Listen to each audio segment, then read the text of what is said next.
ano ba ang tinitinda mo sa Tiangge, Lori? Oh. RTW po. Mga Ay, RTW. mabenta yan. Yes po. Gano'n ho kabenta yan, lalo na pag magpapasko?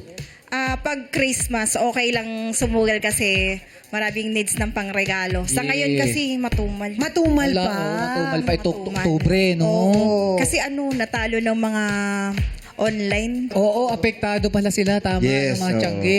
Kasi tapos kayo, may binabayaran pang pwesto. Yes Di po. ba? Mm. So, paano ginagawa nyo kung mas ano na yung online ngayon? Bali, yung ginagawa na lang po, naghahalo na lang ibang racket na paninda para makasurvive. Mga legal ba yan? Siyempre, dapat Yes, legal naman. Parang nag-isip siya sabi, yes po. Oh. Pero anong mabenta ngayon na nabebenta mo?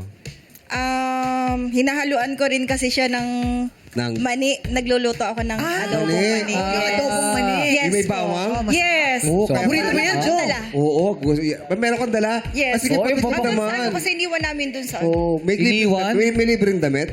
Wala! Wala.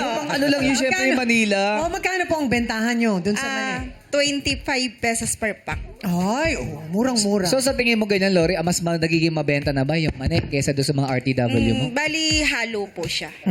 Para magkatuwang siya. So, paano yung mani tsaka yung RTW magkakasama? Baka amoy bawang na yung mga damit. Hindi, bibili mo ng damit, tapos doon lagay mani.